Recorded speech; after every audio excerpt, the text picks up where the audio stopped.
This is a relay project. Real Talk starts right now. Here's Ryan Jesperson.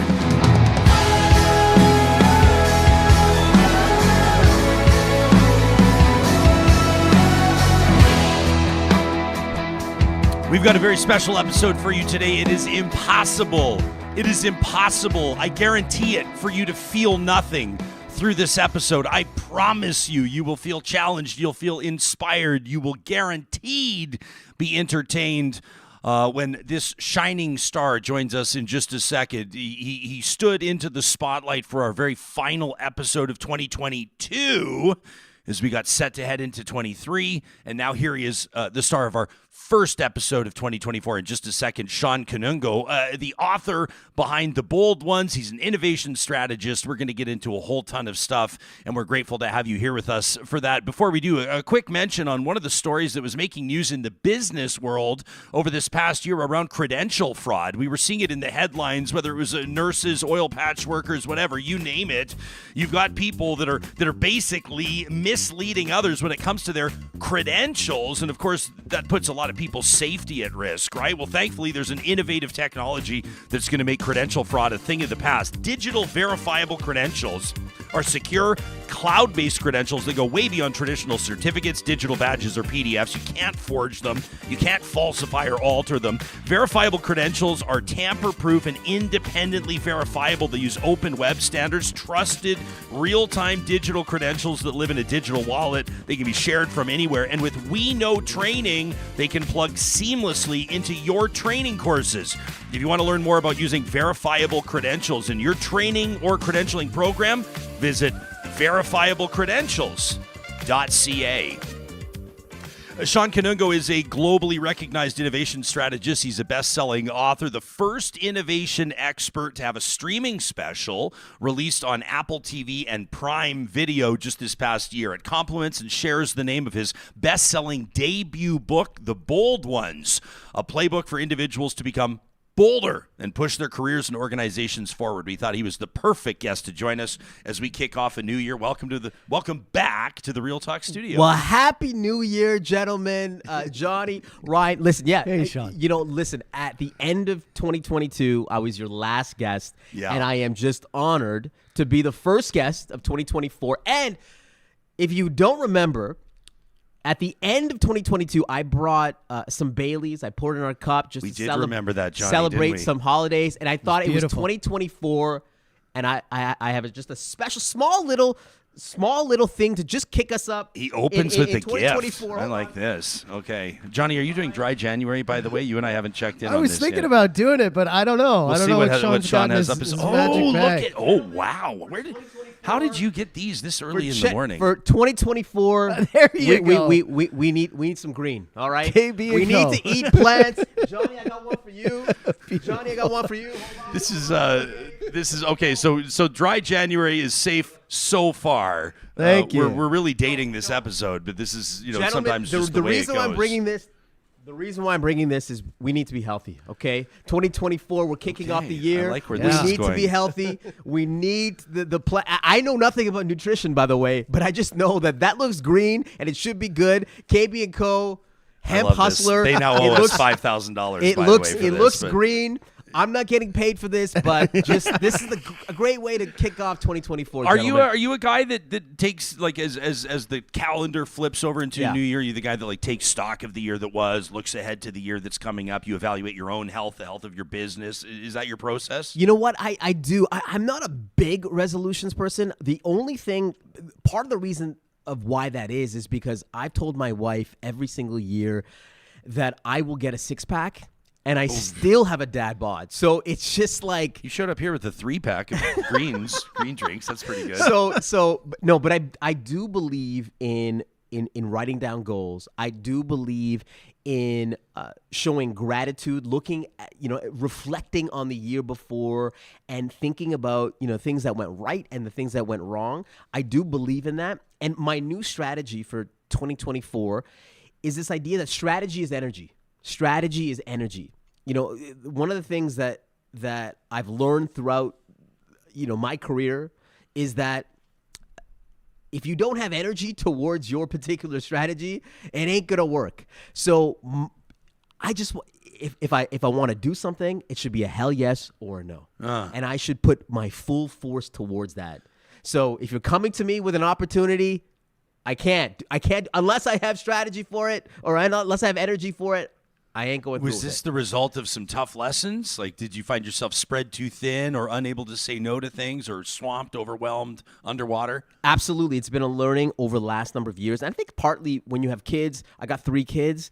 So, over the years, I started to see that if I can't put energy, like I was advising certain organizations, I was taking equity in some of these organizations, and I would go on these calls like every 2 weeks, every 3 weeks, and they would catch me up on everything.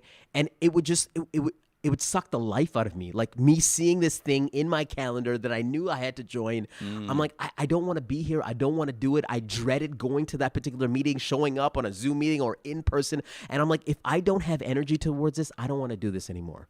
So that is my new motto for 2024. I've been implementing that in 2023, and it was the best year of my life. So I want to just continue that as well. What about you guys? What about you? Like in terms of Did you New go Year's through that resolutions, process, Johnny? We talked a little bit before the break, near the end of Resolution-wise? December. Well, yeah, just about how I think both of us were feeling like we'd been sort of like pedal to the metal for the entire year and Yeah, very. feeling the impact of that. But Yeah. has that sort of like influenced your resolve for this year? 100%. Yeah, I feel. I mean, when you came in here today, I'm like ready to attack 2024. And I know some people they're still on holidays. A lot of people do the 12 days of Christmas. It Totally. ends on January 5th. So a lot of people get annoyed when people are like in the gym on January 1st. My wife was in the gym January 2nd, so she's gung ho with it. I'm taking a little time here. I'm not going to put too much pressure on myself. But yeah, I set out. I always put a list of 5 goals, and you kind of hit 3 of them, and that's fine. Yeah. Like, don't put too much pressure on yourself, right? Yeah. Did so one of the goals, so you wrote down strategy is energy. That's kind of where that's going to be your mantra this year? that is the mantra. And the only things that I have down in my goals are things that I have ultimate energy for, things that I want to accomplish. I'm not putting things that I don't have energy for. So Yeah. that's my motto. What's something that you don't have energy for anymore that you used to make time for? Yeah. Great question. If you want to name names, that's cool. If you want to talk about people in your life you don't have energy for anymore, This guy is a- this guy. We'll get his Wow. Facebook profile up. Take a Wow, look the at- group chats are firing if they Yeah, see this. yeah. No, for me, it's just, I used to get involved in organizations or companies that were in industries that I wasn't totally passionate about. Yeah. And I'm a man driven by passion. And so I'm not going to be taking on clients or organizations that don't drive my passion or don't drive my interest. And that's something that I've learned over the years. So that's not what I'm going to take on. And obviously, bringing negative people into your life, obviously that's something that you shouldn't do. And Yeah. I'm not going to do. I love that. I loved your subtle flex the other day. You released this just before New Year's Eve. You're going to be speaking down in San Diego in just a couple of days. We're glad to get you before you flew out on the main stage. No big deal, Johnny. You see their 3 headliners. That's amazing. President Bill Clinton, Hillary Rodham Clinton, and Shawn Kanungo. That's Not a nice bad. lineup to be in. People texted me like, "Is this a joke? Like, is this Is this Photoshop? is this real?" It makes absolutely no sense. And and you know what? I'm blessed. It's funny because I've been speaking professionally, I would say, for the last 6-7 years, and it's been just a journey. It's been a grind, and it's been really cool to be here from Edmonton, Alberta, Canada, and just be able to go on global stages and be on some of the biggest stages. I'm talking about what I'm really passionate about, which is around innovation and disruption. And I believe that you can be from Edmonton and be on a global stage. And so that's really cool. And I'm excited to meet the Clintons and see them next week and be on that stage. Yeah, we have a sort of a weekly email that goes out. People can subscribe for free at ryanjesperson.com. Just scroll down to the bottom of the page. And I was writing yesterday, just letting everybody know we're coming back and kind of teeing up, 2024 on the show. And I'm just saying in that email that I'm expecting it to be a big year. So, I mean, this is Captain Obvious here, but it's going to be a big year politically. Yep. Down in the States and in Canada, there's a lot of turmoil, and you talk about disruption. It's happening everywhere. With Pierre Poilievre in Canada, with Donald Trump down in the States, and other players for sure. Economically, it's going to be a big year. People have be paying keen attention to interest rates and economic recovery, and people are going to be looking at housing. And Canada just hit 40 million people last year, kind of quietly. I think our population hit 40 million, and there's implications. Yep. People are looking at housing versus immigration, and then immigration versus the job force, and how it all plays together. And people see these factors all around them. I don't know if it's cliche for us to say that, 2024 is going to be a year of great disruption, or whether it's just a trend that always continues. How do you see it? Well, for me, every single year is a year that is completely unpredictable. Every single year, we make our predictions at the beginning of the year or at the end of the year, and we're all wrong, because what happens is that the major events are things that we never predicted. Things like Israel versus Hamas, or the impact of Ozempic or artificial intelligence. You can never really predict the impact of these things. So my prediction for 2024 is that it is going to be the most unpredictable year yet. But I'm just an optimist, and I want to come here and spread some joy. I'm really excited about 2024. I really believe that, especially when it comes to Canadians, over the last number of years, it's been really hard. You saw where interest rates were. You saw where even our downtowns were. I just believe that people are going to be coming back to downtown. People are going to be seeing the opportunities. They're going to be leveraging technology. Like I'm just an optimist. So although there's going to be massive disruption that we cannot predict, I'm very optimistic. And the one thing that, Ryan, I'll say is that sometimes we see all this stuff online. There are two worlds. There's the online world, and then there's the real world.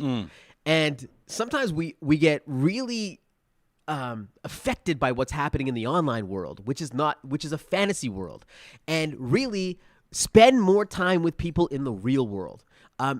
That's where you'll get perspective. I just a couple weeks ago I was out east of Edmonton with a whole bunch of cattle feeder professionals. They feed cattle. Okay, spent the whole day there. Feedlot owners. Feedlot owners. Okay. Spend the entire day with them, their entire crew, and these are folks that they don't want to be connected. They just want to be connected to nature. They want to be connected to the farm, and just being on the ground floor and seeing the things that are impacting their day-to-day life versus talking to people that are online every single day on their phones. It's completely different. And so my suggestion is just to talk to more people on the ground floor in 2024. That must be interesting. So they bring you in, and what they're asking you to do is essentially give them some insight on what they can expect in their industry or trends in their industry. So you've got to scale up your understanding of beef prices, totally, and all kinds of the factors, the grain prices, and all kinds of things. So one of the things that I do, like just as a speaker, if you're going to like 80 or 100 events a year, you have to get an understanding of what's happening in those industries. So whether it's around cattle, whether it's around real estate or insurance or healthcare, just diving deep in those particular industries and understanding their challenges and opportunities. And so, I like to just like go on the ground floor and talk to people within those particular industries. So I'm talking to thousands of people every single day about their challenges. I'm like a therapist. And what I noticed just talking to thousands of people with no agenda in mind is that, like, people are actually generally happy. People are generally not impacted by what's happening online. If you talk to people that are very online, they're stressed. They're depressed. It's remarkable. So, it's just talk to more people. Yeah. Yeah, I think maybe more and more people are waking up on that. Have you seen that trend, Johnny? I've seen like people are leaving some of the social media platforms, although other ones are exploding. Like TikTok's never been more popular. Yeah. Instagram's numbers are pretty healthy, but I see people fleeing Twitter.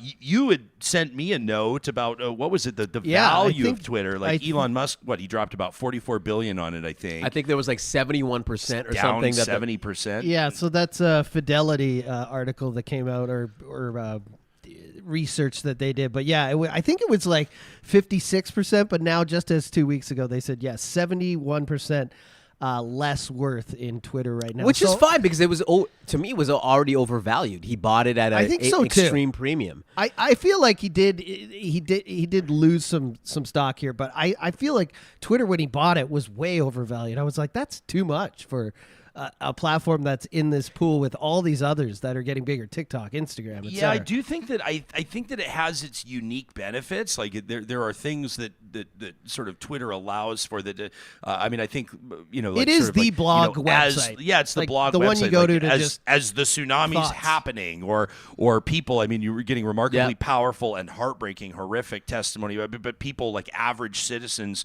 tweeting out of Gaza or wherever around the world, the conflict zones and elsewhere and other contexts where Twitter does that sort of in a different way, and it's really good at that at its essence. But I don't know. It just seems like to be so much more of the muck and mire. I had somebody yesterday. I'm having this like great afternoon with my family. I don't know why I went on Twitter, but I did. And there's someone just barking at me out of nowhere. I'm like, who is this person? I just sort of you swat it away like a mosquito. But they took 10 minutes of my energy. Right. And I'm going like, why am I signing? Why am I doing this? It's an important tool for what we do. Obviously, it's like it's an important tool for messaging and it's effective. But at the same time, if I'm going to start looking at things in my life that bring me joy, that sort of Marie Kondo idea of what brings you joy and what doesn't, that would probably, if I'm being honest, be one of the first things to go. And to be honest with you, the same thing I think happens with every other social media platform, whether it's Instagram or TikTok. Instagram is just a highlight reel of everybody that you're seeing. It's not showing the downside. It's only seeing the upsides. And it can get people very envious. It can get people very, very jealous. It can fuel a lot of that's why part of the reason why mental health is on the rise is because of these social media platforms as well. And I think we just have to take a step back and understand that. But the thing around X and what Elon's done with it, I'm not sure why Elon has become such a polarizing, divisive individual. Like as somebody that dedicates his life to understanding innovation, I agree that he is he says some pretty bad stuff on X, and you can say what you want about the individual, but you cannot deny what he has done from a innovation perspective, moving the energy industry, moving to electric vehicles. Like he's moved the entire industry forward. Even if you look at what's happening with Starlink for SpaceX, I mean Starlink is providing infrastructure for people in rural Alberta, people around the world. I mean, it's been an incredible innovation. So extreme people get extreme results. And my theory is that if you saw the Vanderbilts or you saw the Carnegies or you saw Mahatma Gandhi on social media, they would probably also say some crazy stuff. But you got to accept it. And so that... Yeah, but him telling the CEO of Disney to go fuck himself, or proposing like dick measuring contests with other billionaires. Like it's just it's kind of almost unhinged behavior. There's no questioning that the world would do better with more visionaries like Elon Musk and Jeff Bezos and Richard Branson, but they're also the types of guys that really rub people the wrong way. I would take people rubbing people the wrong way and taking all the incredible innovations, right? People say crazy things. Listen, I love my mother. Sometimes she says some crazy things. I love her. I love her to death. Did you just compare your mom to Elon Musk? No, I'm just saying. My mom says crazy things, but I accept it, and I love her because she's a great person. But listen, people say crazy things, and one of my predictions for 2024, Ryan, is that we will accept more. We will give people more leeway. I look at the world as a pendulum. Like over the last number of years, there's been a lot of I don't know, because of DE&I or people talking about this woke ideology. I believe that the pendulum is swinging the other way, and we are going to be able to say things that are more on our mind. And I think Elon is kind of showing that, and you're seeing that pendulum swing back. And by the way, it's going to swing the other way again. Have right? either of you guys seen Ricky Gervais' new special on Netflix? Yeah, so Armageddon? over the holiday I watched Yeah. that, and I also watched Dave Chappelle's Dreamer. And there's two guys who I know what you're gonna bring up, but two guys who I think are like two of the funniest genius guys in comedy, and right away they're punching down on the trans community. It's still in 2024, and I loved most of it, but it's, the other thing with Dave Chappelle, I'll say this about Dave Chappelle, genius, but I feel like he's just talking now. It's not really comedy. It's more like just telling stories. It's a TED Talk. Yeah, and but I think he's got his bag, and he's going to keep getting it for Netflix, so he can stand up there and just chat about his life, and he's just going to get his money regardless. But I did feel like some of those stories, I was like, oh, this is going somewhere. This is funny, and then boom, another punch down joke where I was like, dude, but come on. Is it? Yeah, I mean, I guess, yeah, punching down, sure, but it's also like comedy is supposed to make people upset and uncomfortable, and it's I supposed agree. to I just go feel- into those areas, and I don't know. The one thing about the Ricky Gervais special, it wasn't sort of as bad as I thought it was going to be based on what I had read about it. But I will say, in the context of you talking about pendulum swinging back, I appreciate that people don't care anymore about what people think, and and it takes some people longer to get there than others. Listen, like I think it's like I didn't watch those specials yet, so I'm looking forward to it. I was at MSG watching Bill Burr last month, and it was also like just seeing what he was able to say was ridiculous. And I just feel like we just have to understand that that's comedy. But just like in this platform, listen, this show is called Real Talk. This show is Real Talk. And my only thing that I want you guys to do more of is actually to have Real Talk. The reason why people tune in to this show is that you guys are talking to people from all spectrums. Mm-hmm. You guys are talking to people across with different viewpoints, different perspectives, and I just want you guys to be in a environment where you can just do your thing and have that wide perspective. I believe that we become smarter when we have different perspectives, and actually, it's good to understand the extremes because then you understand who's in the middle. Yeah. So I just want. Maybe I'm just saying that I just want this show to just.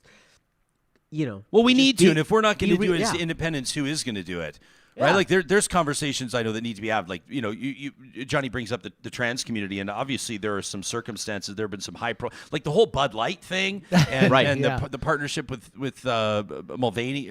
Am I getting the name right? But what happened to their share price and how that altered the beer market and billions of dollars of brand equity and revenue. And I mean, it's Kid bizarre. Rock with It all- his Kid machine Rock gun, with his and then machine gun weeks shooting later the case he's of beers. He's pictured drinking a Bud Light. Yeah, It's but all like- this stuff about how that was like related to a quote unquote trans issue or a trans, Right. whatever, however you want to phrase it.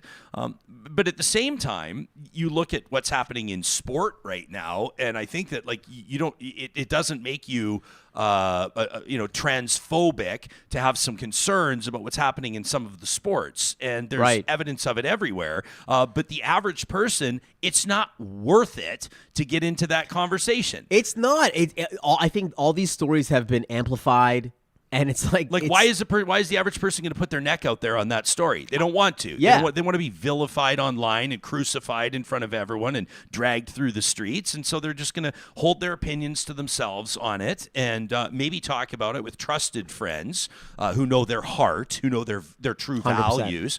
But, I would appreciate and we'll, show leadership on this front. I think it's an important thing that we do here is to drive important conversations with credible voices, right? And based out of sort of this perpetual curiosity that we have as we seek to understand, hold these values true, but not be afraid of talking about things that people truly want to talk about. Exactly, and I think that's why people love your show. And I'm just feeling that 2024 people are going to become a little bit more okay with speaking their mind, and that's happening not only on social media but also in the boardrooms, also within organizations, and so. I think it's gonna be a great thing that we could be more transparent, we could be more free, we could be more real. I'm excited. Tony here on the live chat says, I love Dave Chappelle until he went hard on the LGBTQ communities. You can be funny without having to insult an entire portion of the population. He's gone so far right to the point that he's gross. That from Tony. Meantime, Mark says, wow, we saw Ricky Gervais live in Brighton. All the revenue from the show went to regional dog shelters, says Mark. All the money. Ricky Well, that Gervais, absolves everything. Big animal lover.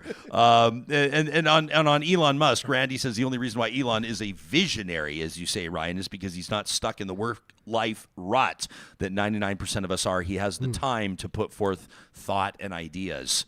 Yeah, I guess that's one way to put it. For me, I'm just going to go back to my personal feeling. Yeah. Like, I love Dave Chappelle. When I was growing up, Half-Baked, he was my favorite comedian. Brilliant. Still, that's why even though all this stuff is going on, all this backlash, I still watch every special. But I can't hide the fact that I have a personal feeling of uncomfortableness when I hear those jokes. And that's the only reason I brought it up. I'll be watching, I'm like, this is great. And then he fires off with one, and I'm like, That's not funny to me. It's just not. So that's just how I feel. Right? I agree. That's the same reaction that my wife and I got when he was talking about those particular subjects on the last special. It's like, can you just can we get on to something else? Like, this is not interesting. And but it's I think he was also caught, right? Because that's what that's what was getting headlines. He's being drawn into and it. Yeah, he keeps getting drawn into it. Yeah, it's why 50 million people will watch his stand-up specials, right? I mean, to go see what he said or to get the context or whatever. But you let us know what you think about this. Talk at RyanJesperson.com. Obviously, love hearing from you all. We're hanging out with Shawn Kanungo. I was about to take a quick break so you could sip on your green juice, but you look like you have a thought right at the front of your brain. Well, you know what? For me, it's like, I think some of the things that hold people back before we get to break here is we're afraid of what people will think. And whether it's on social media or in our own lives or our parents. And I believe that that is actually one of the root causes of why we don't want to say what we want, actually why we don't build what we want, why we don't innovate, because we are afraid of what people will say. And if we keep slapping people on the hand for things that they say, then people are not going to do anything, and we're not going to get great innovations and inventions.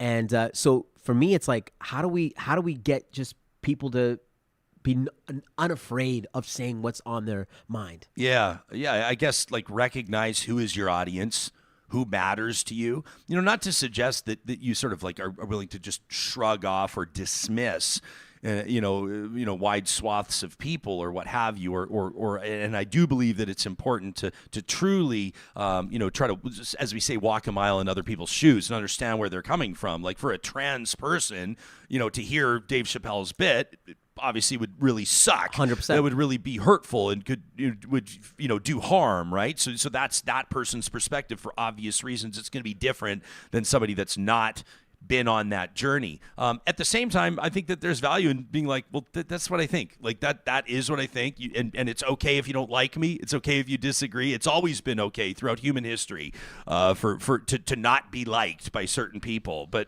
maybe it's part of social media. Maybe it's the way that we've sort of altered our perspective over the past 15 years, as it's been especially prevalent, is we want the likes, we want the support, we want the shares, we want to have high subscriber counts, we want to feel like we're everybody's favorite, and that's just not realistic. That's never been the way it was. No, and I think what's happened is that because of social media, opinions have become the new form of status, right? And the more opinionated that you are, the more status that you accrue, and so. And we're chasing that status, right? That's where human beings are hardwired for status.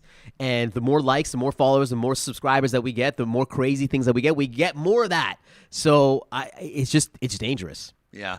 Justin says, I just don't think that the great comedians of the past would have chosen to die on this specific hill. Totally. George Carlin, Richard Pryor, and certainly both of those. I mean, they were absolutely unafraid of offending people. If you look back, their takes have aged fairly well. I mean, some of, obviously as decades pass, some things don't, but for the most part, Justin's identified probably two that would be on the Mount Rushmore of stand-up comics. Can I just say one thing about stand-up comedy, and to Johnny's point about, he watched these specials and people are like, I just feel like there's so much content right now and there's so many stand-up comedy specials that when you see so much, your baseline expectation for stand-up or your baseline expectation for content just goes up. Yeah. And I just don't know if there's any stand-up comedy that somebody's watching like, that was incredible. That piece of content was incredible. When has that happened? Not so lately. I just feel like stand-up is a dangerous game because I think it's almost impossible to create a special that people like, because the problem is that when most people are watching stand-up comedy, especially at home, they're on TikTok, they're on Twitter, they're not paying attention. Part of the beauty of stand-up comedy is actually watching it in person, live, low ceiling, energy in the room. That's how you should Somebody be watching getting it. roasted in the front Yeah. row. Sure. Somebody on a first date. I don't think anyone's said anything as substantial as George Carlin has in years. But I'm thinking, like, is it a question of wealth? Like, is it like people like Chappelle, and I'll just bring up other people. I'm not saying for or against, but like Joe Rogan, like people have so much money that it doesn't really matter what the fuck they say. They can say whatever the F they want. Why did I say fucking F? I don't know. I was Anyways, going to ask but you what that. I'm saying is, like, if I had all that money, I don't think and I was that creative and that witty, I don't think I'd spend my time attacking people, or I don't know if you want to say attacking, but I don't know if my specials would be about that stuff if I had that much money. But I think that's why Dave gets up there and he just tells stories now, because he's got his bag, he's got his money, he wants to say what he wants. But I do agree with Shawn that, like, it's kind of hard not to say anything when every time you open an article, it's pointing you to that topic and your name. Dave Chappelle, LGBTQ, trans community. How can he not bring it up in a special if that's all the world is talking about? Right. So Glenna says it's interesting that ideas by rich folks get a pass while truly innovative people working in a frontline position go unnoticed. I feel like Glenna's talking about healthcare. Could be education, though. It says money and innovation is a fantasy world where mega bucks give credibility. Yeah. She goes on to say, by the way, George Carlin wasn't mean.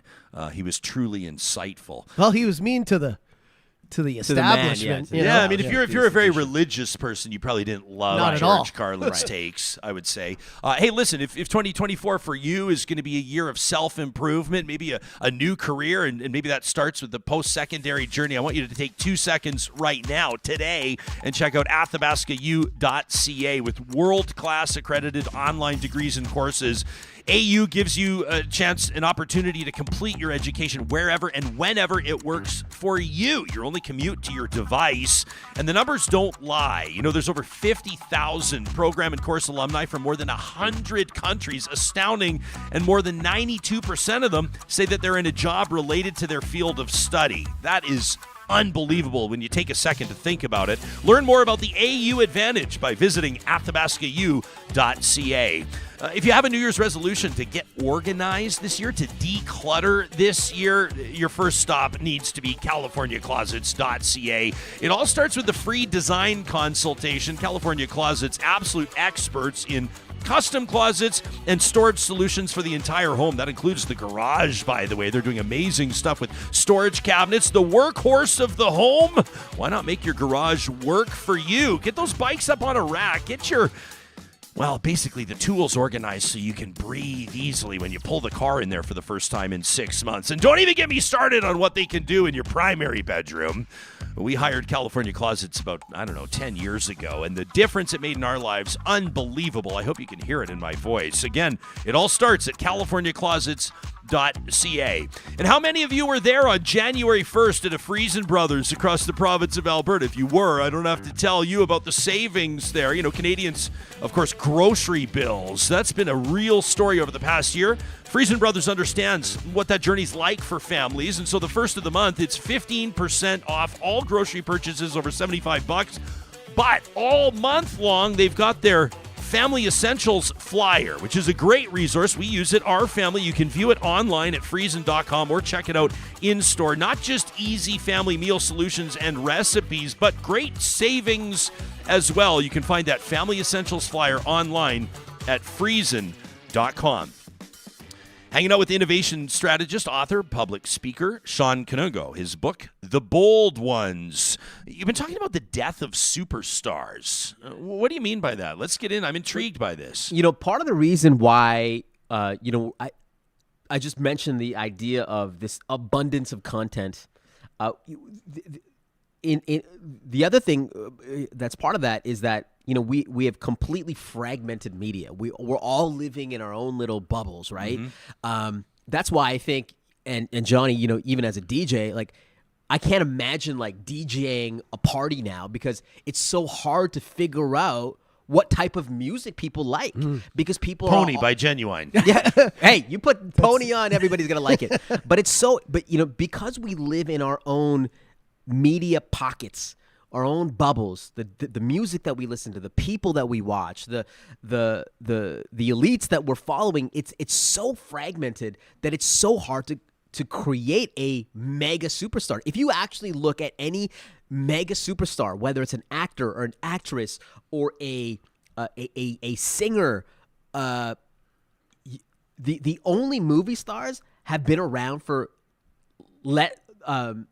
over 10 years. Like try to name a star. Try to name a star that has come out of nowhere over the last 5 years that everybody would know. Name a star. Billie Eilish, maybe. Billie Eilish is a good one.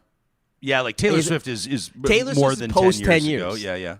It's Johnny, hard. can you think of one? Like an that's actress or I- actor? Name an actress. I or understand actor. what he's saying. Like 21 I watch Savage. films now, and I'm like, I know this guy's face. I know this woman's face, but I have no idea where they came from. I have no idea why they're in a supporting role in every film I'm watching. I understand what he's saying. It's not like Meryl Streep or Robert Redford, you Yeah. say. Yeah. Exactly. I think probably the biggest star is right now that's come over the last 5 years is probably Bad Bunny. Yeah. And he's a Latin superstar.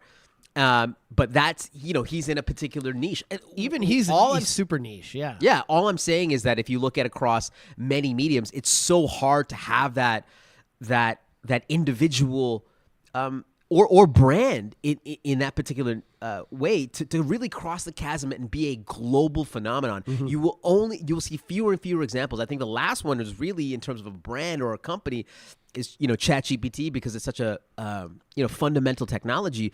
But it's this idea that we are fragmenting society.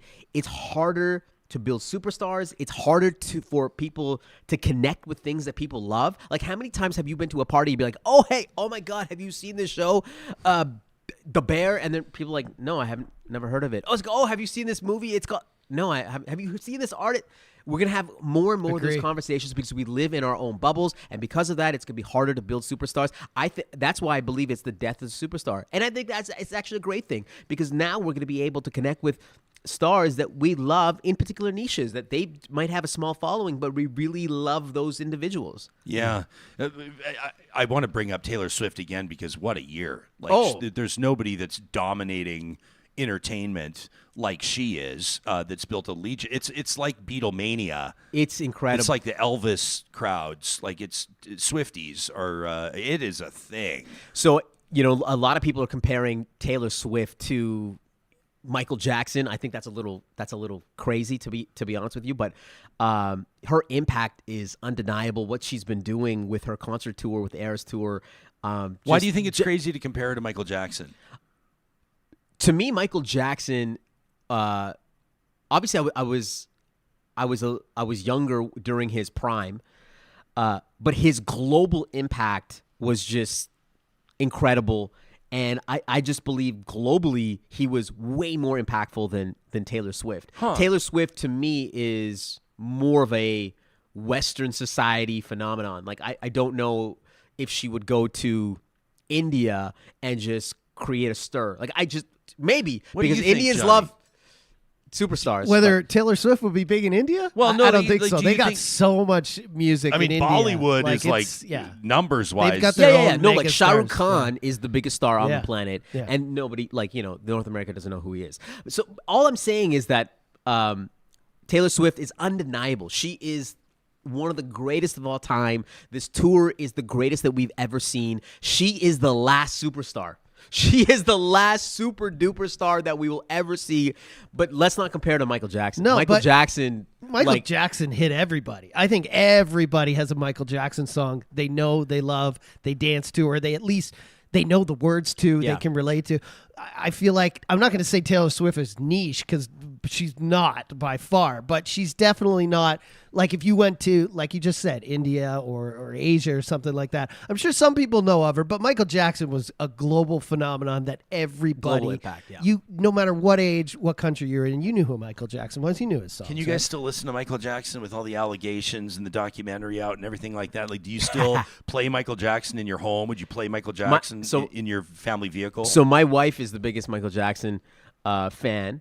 And she will deny anything that she won't even hear any of the allegations or anything Shawn, like did that. you just say that I'm on Real a Talk? person, and you probably, if you're listening to this, you're watching this, I'm a person that can separate the person from the innovation. So for me, it's like I can appreciate the music with also, like, I like House of Cards, even though Kevin Spacey, hey, it didn't do some great things. Yeah, well, allegedly, although he was exonerated in a London court. Right. Okay, Spacey was. fine. I don't know if anybody believes it, but he was. R. Kelly, I still see people still jamming to R. Kelly. Yeah. I can just separate the person from the music, and that's just me. As What a about DJ, you? I've got to do it. Just You got to play. for my You got to job. play Beat It. I mean, R. Kelly, James Brown, Chris Brown, Michael Jackson. I could go through. Gary Glitter. The blurred lines Jerry with Lee Lewis. with Pharrell and what's his head? They called it a rape Robin culture Thicke. song. Robin Thicke. I mean, all these songs, all these artists, I play them at every single wedding, and I always like. I'll say in an email to a client, is there anything you don't want to hear? Yeah. Is there any? And some people do. Some people say, hey, none of the rapey guys, right? They say no R. Kelly, no Michael Jackson. But those are very few and far between. I have to separate. Like, I love old funk. I love 70s. Yeah. 70s music is my jam. Yeah. And I listen to James Brown and I'm like, man, this guy abused the hell out of women, his wife, his entire life. But like, this music, he was a genius. Like Yeah. it's hard. You have to separate those things. And I think that's what Sean's talking about here with Elon. Like, Elon's going off the rails, but you can't disregard what he's done in terms of innovation. And some people say like, oh, he's not a genius. I don't know, man. He's done a lot of things that have changed the world. What about you? You listen to MJ in the car? Or You know what? Like, I don't know. I'm not like, I don't know. I mean, you could look at like some of the, the players I've had on my fantasy hockey team that have been less than, stellar, in their home lives, or like heroes will always let you down. Of course. I want to, I'm not come across as like pristine and on another level, but like, I don't listen to Chris Brown on principle. I was telling Johnny, I was joking about this the other day. I was like, the Ignition remix is like one of the great songs of all time. R. Kelly's one of my favorite songs of all time. Huge request at weddings. Yeah. At the end of the night. And but- I'm like, are you sure? So yeah, we're like, just play it. So I don't know, but I think I'd probably, I mean, no, I definitely don't listen to Michael Jackson as much, to be honest. And I find that like when someone puts on Michael Jackson, I'm like, You think about it. But at the same Interesting. time, he is, if not the biggest celebrity in human history. If it's a short list, he's on that short list, right? Like, he just is. Yeah, and so, we're going to continue to see this because people getting hit with something is going to become more and more prevalent. Like I see people with, even Travis Scott. Like if you saw what happened with Travis Scott a number of years ago at Astroworld in Houston, like tragedy, like a whole bunch of people killed, and he's like mainstream. He's doing collaborations with Nike. Like, did we not forget? Even with Kanye, for example, like, I mean, Kanye has said some of the most dangerous things that I've ever heard come from somebody's mouth in this era, and yet people are still showing up to his listening concerts and whatnot, and it's just it's wild. You mentioned ChatGPT, and I want to talk to you about, like, I mean, you're an innovation strategist. I want to talk to you about AI and that specific tool, maybe how you use it, how you see businesses using it, maybe the implication you see it having on jobs. More with Shawn Kanungo in just a second. But for every Wednesday, courtesy of our friends at Tourism Jasper, we have a chance to step out into the great outdoors and take a look at what's happening in one of the most beautiful parts of the world. I'm talking about Jasper National Park, of course. It's MyJasper Memories, presented by Tourism Jasper. And this week we wanted to talk to you. I mean, Jasper in January is like an institution. It's a tradition for so many people coming out of that holiday season to get out into the mountains. And so we wanted to talk to you about some of the things that they have going on, including over the next couple of weekends, really, really special opportunities to get out there and maybe try something that you haven't tried before. So from January 12th through the 28th, coming up starting next weekend, Jasper comes alive to celebrate the lighter side of winter, and you can get the party started. You've got kind of a sample itinerary here featuring fun outdoor activities, mouth-watering culinary delights, great nightlife, and more. It's going to ensure you hit the premier events that are happening from the 12th to the 14th, including, of course, skiing. I mean, this festival was born as a ski celebration, and it's still a huge part of Jasper's winter culture, with Marmot Basin at its heart. And right now, you can even get 10% off lift passes. Just check out skimarmot.com. In the evenings, you can start your festival experience, indulge your wine cravings with samples from all around the world at Wine in Winter. Mingle with award-winning vintners, enjoy a variety of delicious snacks, groove to the Girls Club DJs at this cocktail-style event at Evil Dave's Grill. You can get more details at jasper.travel. Just check out the show notes for this episode. And then you can also check out these historic lantern tours. This is a really, really neat opportunity to see Jasper in a bit of a different light with the Friends of Jasper National Park. It's a historical lantern tour around town, and then I recommend you visit the Dead Dog for a cold pint. Catch the Doggone Brothers in action. It's going to be an absolute blast. There's also Indigenous beading workshops coming up with Knowledge Keeper, the owner of Warrior Women, Matricia Bauer. She's an absolute legend in those parts. The Pyramid Lake Fete as well, a chance to skate atop an alpine lake with Jasper the Bear. And then they've got their whiskey, wine, and hops event going on as well. This is like the ultimate après ski event. Plus, wildlife tours, poutine showdowns, lights tours, live music, and more, including the Sunday Supper Club. You really owe it to yourself to check out all the details online. Jasper, truly one of Canada's most special spots through the month of January. Starting on the 12th, you'll find more details in the show notes. MyJasper Memories, presented as always by our wonderful friends at Tourism Jasper.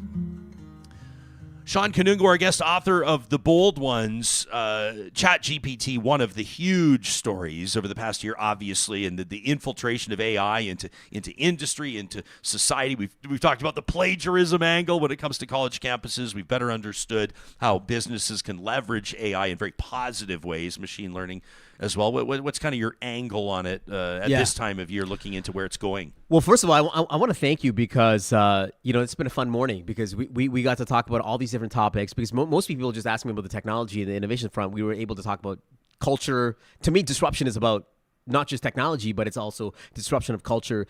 But let me get to this generative AI piece. I believe that this is a paradigm shift. I believe that this technology is something that we've never seen before. I believe that this is going to be even bigger than the internet. And unfortunately, if you are not on this train, if you are not experimenting, trying, or playing with this, you're going to be left in the dust.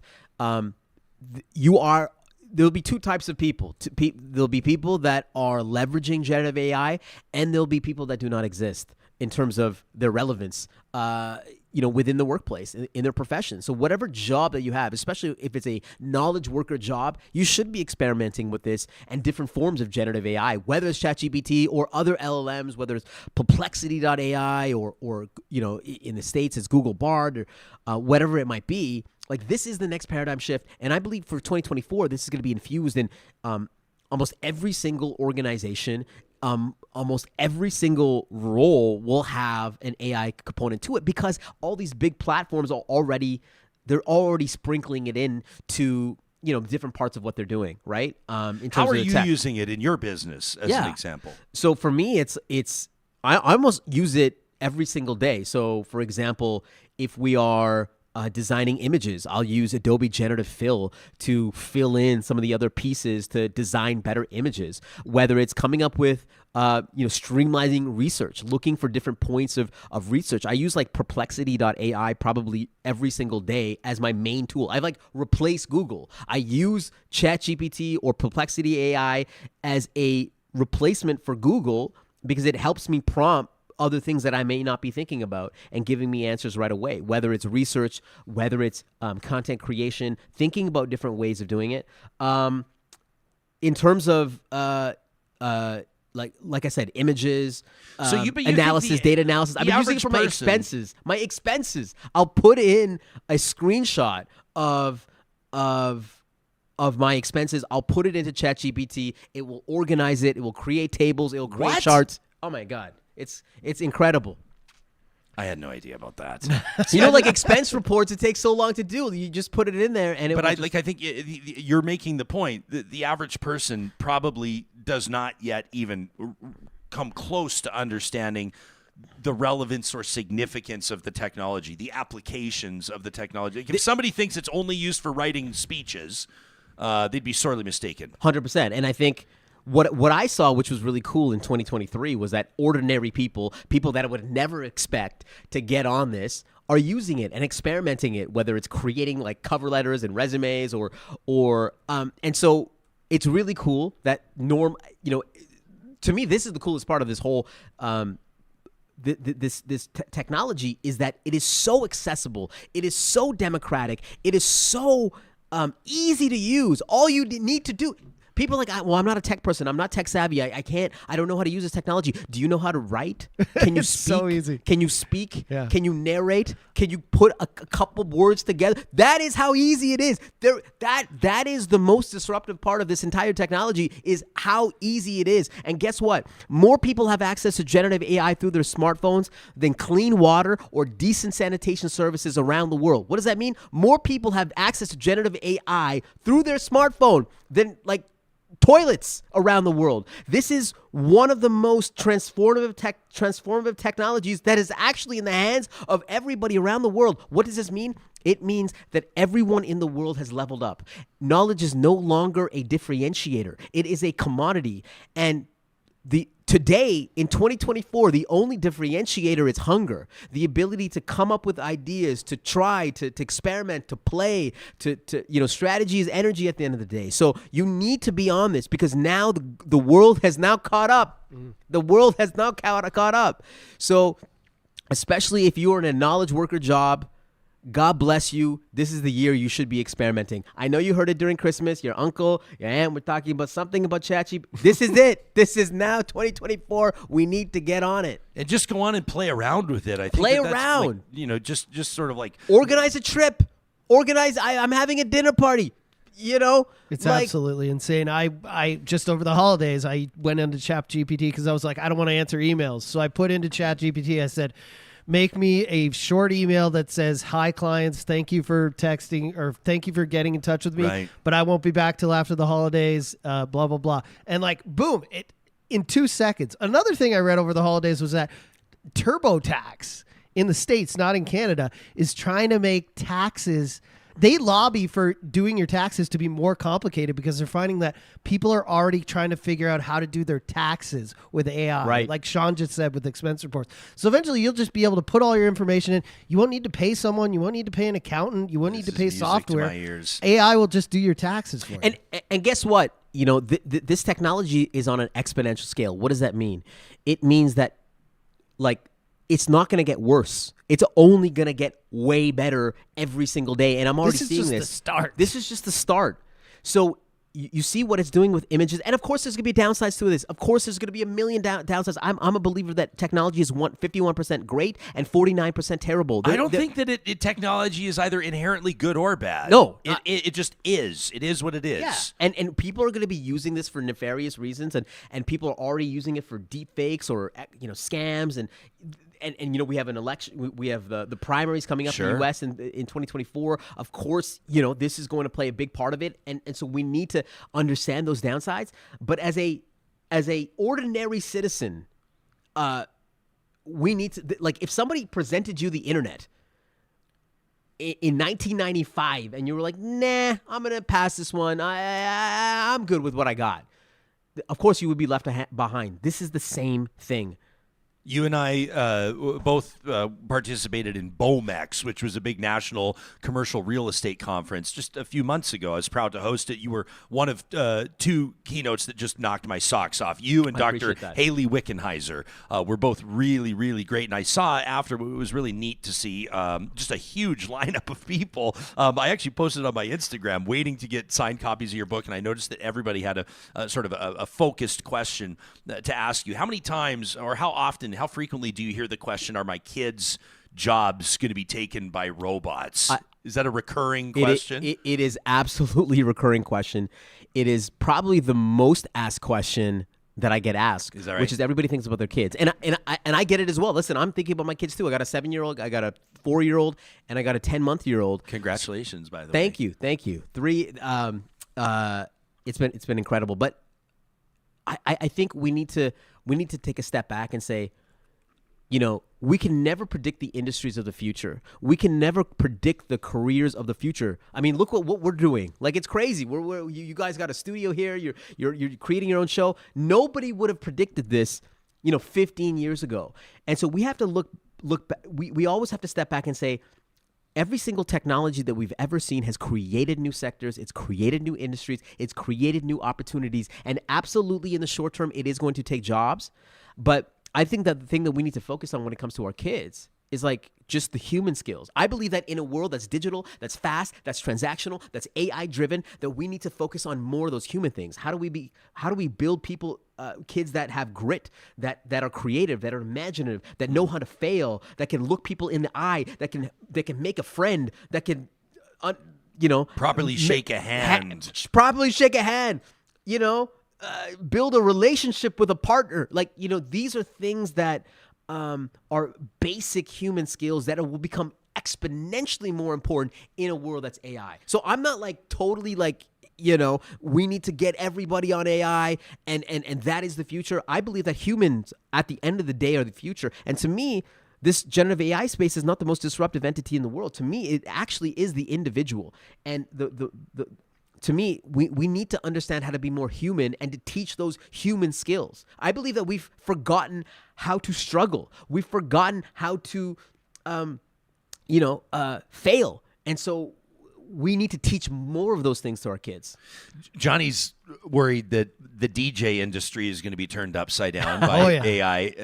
And I think, and I hope you were listening to what Shawn just said, because my argument to Johnny, why I think you're going to be okay on that side of your business and your employment, is because he brings a lot of personality and he brings a face to it. And like, if you're throwing a party, you don't just want to press play on a playlist. You want to have that DJ there. But what you're talking about, that human element, that human connection, that's what'll save your job. Yeah, and it's like Shawn's talking about now. It goes back to music. I think music changed during COVID, especially. Like, there's not bangers anymore. A lot of it is very chill. A lot of it's very emotional, introspective kind of stuff. And like Shawn's saying, like, there's so much niche going on with people having so much access to so much music. You can't just play what's hot on the radio anymore. And I think AI is going to be able to do that almost better than a DJ, because AI is going to know every good song from every niche genre. And if somebody goes up to a tablet or something at a party and 10 of them want to hear a specific type of music, it's going to deliver perfectly, where I would be like, going on Google if I don't understand what they're asking me for, right? So, Johnny, I'm going to ask you a question. Do you think that an AI could make a song that could chart on the Billboard 100? I think it could. I've heard some of the songs. And when do you think that's going to happen? I don't know. So I've seen the parodies. I've seen where people say, do this Kanye West song in the voice of Peter Griffin from Family Guy, and it does it perfect, and it's all funny and parody. But that's pretty scary to me. That's like, so if I want a song to sound like an artist and give them the lyrics, I mean, does this rapper even need to go in the studio anymore? If I can have Playboy Cardi or, like you were saying, Travis Scott's voice, and he just writes a song and sends it to AI, does he even need to work anymore? Like, that's the kind of stuff I think about, and that's what scares me. And I think a lot of people are trying to save money. Cost of living is big. So if they're looking to book, just in my sphere, because that's the only expertise I have, book a DJ for $2,000 or AI for $250, what are you going to do? Yeah, I like this from Michael in the chat, who says, just because we can do something doesn't mean we should. He says, AI reminds me of that scene in Jurassic Park with Jeff Goldblum. Should we do this? AI needs to be regulated, otherwise we're in trouble. 100%. I like this from Hugh, who's in the chat, says, I'm a programmer. Says AI is both good and bad. I didn't even think of this, Hugh. He says it can be used to do things like interpret X-ray images better than humans, but it needs to be regulated because it can be used for bad as well. Ken says he pays for the ChatGPT service because it gives him better search results for solutions than any search engine with no advertising. But Ken's worried that Microsoft's going to ruin it by tying it to Bing. And Jillian says, I'm not going to lie, I don't believe in talking to the machines, at least not more than we already do. So that's from Jillian. Yeah, so, obviously there's a lot of folks that are concerned with, as they should be, and we should be cautiously optimistic. Because everybody watched Terminator 2. That's why everybody's worried. No, absolutely. And I'm such a proponent of it that I actually created my own GPT. It's called Kanungo GPT. And if you're a Plus subscriber for ChatGPT, you can use it. And Are you setting us up for a joke? Or is No, this I swear to God. serious? I swear to God. It's called Kanungo GPT. And what you can do with Kanungo GPT is you can, I've uploaded my entire book, The Bold Ones. You can see in the back here. I put all my the entire transcripts of all my content, of all my speeches into Kanungo GPT, and it's basically your own innovation co-pilot. So I basically trained it on my entire brain and everything that I've ever said, and my entire book and all the research for my book, and I put it in there so that people can use it as their innovation co-pilot. And guess what? It's actually more, it produces way more content that I can produce while just asking me, and it's almost better than me, right? Can I ask you an honest question? Yeah.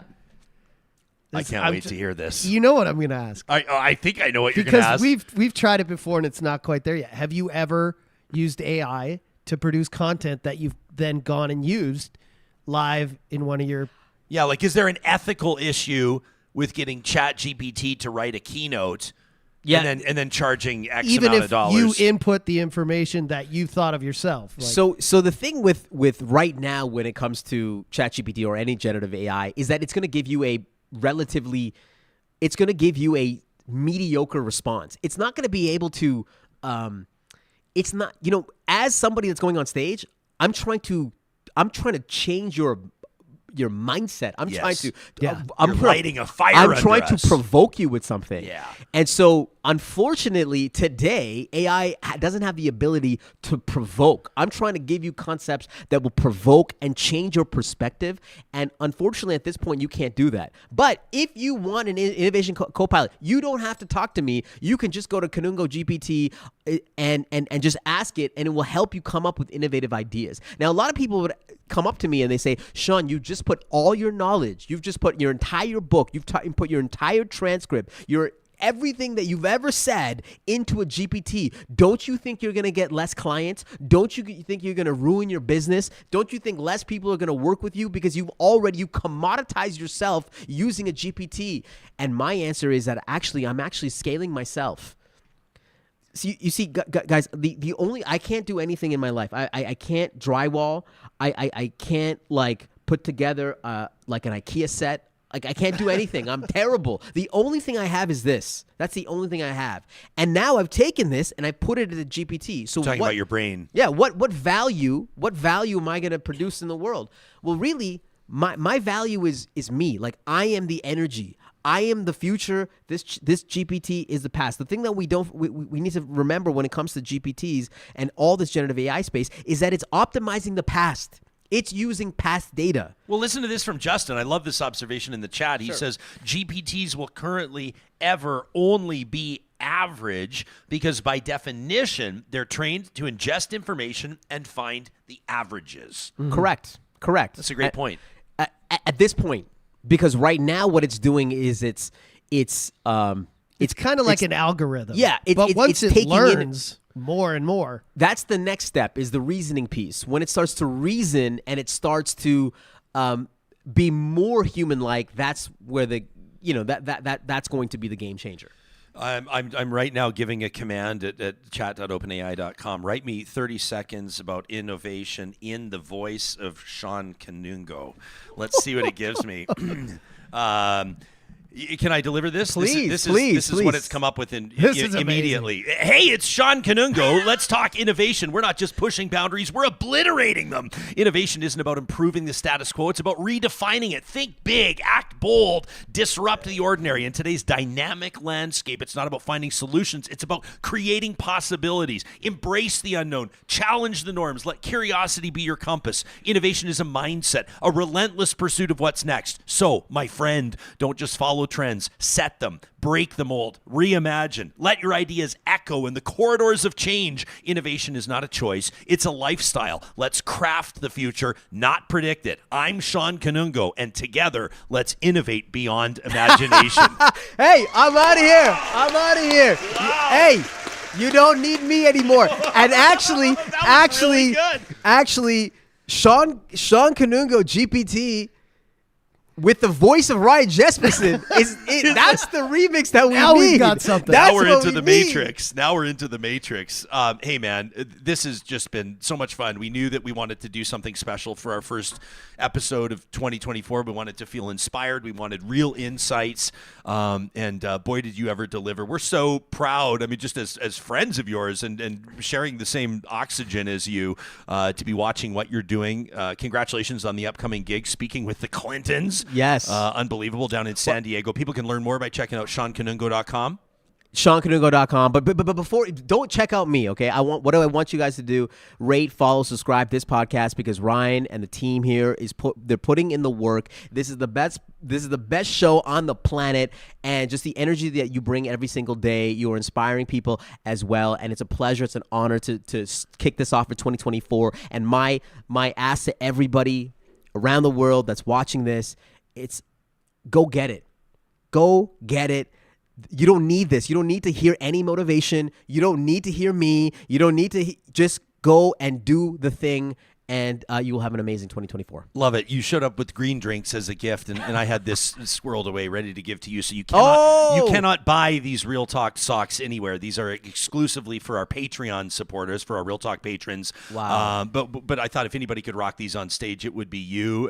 Cool part is we partnered with Sock Rocket. So for every pair of branded Real Talk socks, they give 3 pairs of warm wool socks to the Boyle Street Community Services. So there I'll you be go, wearing man. Wear this them on stage. proudly. I appreciate that. And thanks for being such a great friend of the show. I don't want to blow past your kind words. That means a lot to us. Absolutely. You got it. That's Shawn Kanungo. Hey, stick around for a second, because we've got positive reflections coming up, and you're going to love this. Okay. This is an absolutely beautiful story. But first, this podcast, this YouTube episode is happening with the support of Real Talk partners like our friends at Complete Care Restoration. I mean, Shawn talks about this studio here. They're the ones that built it.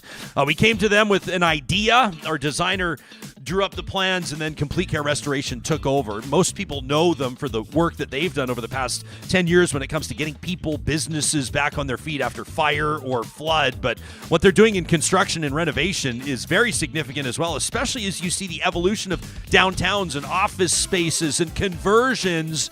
If this is right up your alley, the best move you can make, trust us, is to check out Complete Care Restoration. .ca. Our friends at Grand Dog Essentials want to remind you that the pets in your home, the dogs and cats, deserve the best nutrition they could possibly get. And of course, you know that that's Grand Dog Essentials quality raw food. As the name would suggest, they've been doing amazing things for dogs in Edmonton, Calgary, and Central Alberta. They deliver right to your door, but they've got quality raw food for cats as well. And the nutrition benefits are huge. You know, cats are not supposed to be eating grains. They're not supposed to be eating kibble. Cats need meat. You can learn more by checking out the blog at granddog.ca. Don't forget that the promo code REALTALK knocks 10% off your first time order.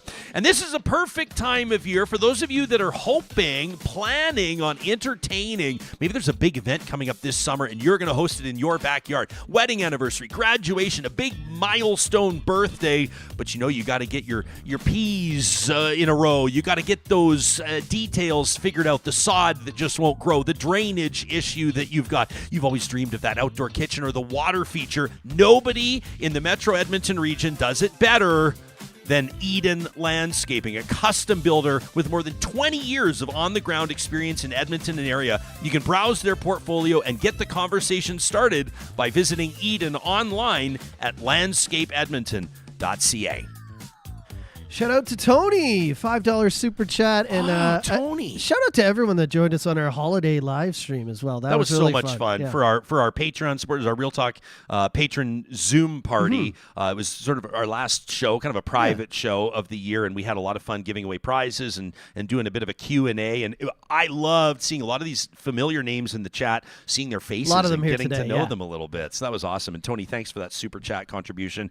Says that she's ordering your book right now, by the way. So there you go. Thank you. First episode of every week, courtesy of our friends at Kuby Renewable Energy. You can get a solar quote today, kubyenergy.ca. We focus on a story that has just knocked our socks off in a positive way. We step outside the news cycle, we set aside the negativity, and we take a look at a story that has truly inspired us. And I found this one. I don't spend a ton of time on Reddit, but I appreciate those of you that have shared this. Actually, a few of you put this on our radar. You can find this in the vinyl thread on Reddit. This is amazing. A note that was found in a used record that was written by the original owner's mom. Okay, so she's selling these records online. She's mailing them all around the world. And the note reads, "Dear collector, just in case you want to know where this record's coming from, I am Mark's mother. Mark left us in 2002. He suffered a heart attack at age 39 while running in the Oregon coastal mountains. The only consolation we have is that he died in a beautiful place doing what he loved most, running, music, and of course his son, Kai.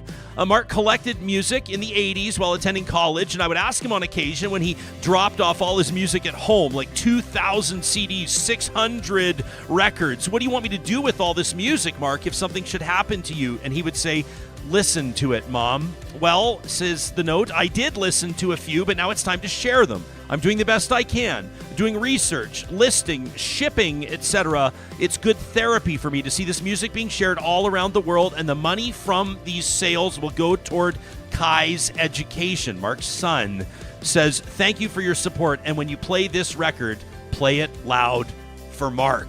Whew. That from his mom, Sabine. Absolutely love this story. It gives me chills to read it, and I've already read it 10 times. What does that say to you? If there's something that you've seen, witnessed firsthand that really inspired you, that brought some sunlight to your day, that filled your bucket, we'd love to hear about it. You can send us an email with positive reflections in the subject line to talk@ryanjesperson.com. Proudly presented by our friends at Kuby Renewable Energy. We've got a great week in store. 2 more shows, including on Friday, the first Real Talk Roundtable of 2024 with the stars of Steele and Vance on check.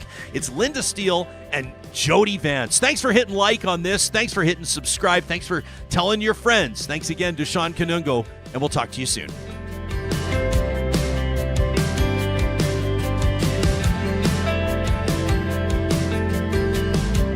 Real Talk is hosted by Ryan Jesperson. Executive producer Josh Dunford. Technical producer